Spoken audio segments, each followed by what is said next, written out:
This is Mark Welch from MTC Media with your three keys tonight for, three keys to the series for the NBA Finals, Golden State and the Boston Celtics. We're going to start off with the Celtics and their turnovers.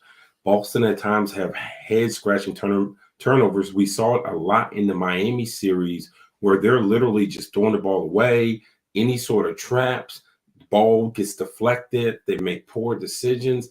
And it just comes in these like really clusters. It's not like it happens all game. I saw it a lot at the beginning of games against the Heat.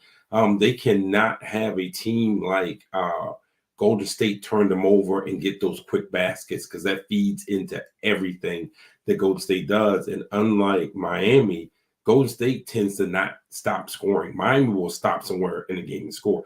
And stop scoring, whereas Golden State won't. They, even though they don't depend as much on the three-point shot as they did back in their first glory days, they can still be dangerous and they can still rattle them off. So Boston's going to have to take care of the ball. Number two, a lot of talk about Boston being able to switch on Golden State on defense. And if they do go to that switching mechanism, Golden State will not be able to switch into a mismatch on most of those lineups. But again, that's one of those things where it's execution. Yeah, we can switch, but does the switch work?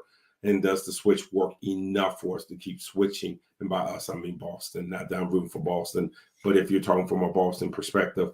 So again, a lot being made out of the switching defense. Certainly it will not be the only time that Steve Kerr has ever seen a team decide that they're going to switch everything with Golden State. But Boston's been very good. They're very long. They do have interchangeable parts that are skilled. So if Boston wants to win this series, certainly they're going to have to be able to switch and be able to switch effectively.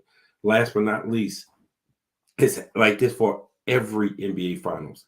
It's the other guys. For Golden State, it's guys like Kevin Looney and Moses Moody. Can Kevin Looney go in and control the paint similar to what he had done earlier in the playoffs? He doesn't have to score 30 points, but if he gets 6, 8 points with 7, 8, 9, 10 rebounds, that makes Golden State a completely different team. Moses Moody, we have seen his playoff minutes fluctuate up and down. Can he play himself into more minutes, especially with Boston and Boston's depth? Him being able to play and play effectively would give Golden State another chip to offset Boston's depth. On Boston's side, it's Grant Williams and Derek White. Both those guys have had their moments in the playoffs, especially from the three-point line. Boston will need those three-pointers. That's the irony about this whole thing. We always think about Golden State and their three-point shot, but again, that's from Golden State's previous iteration. They get a lot of things going to the basket now, but Boston, they do need the three-point shot. And Grant Williams and Derek White will certainly be keys in those. So those are my three keys for the NBA Finals. This is Marcus Washington from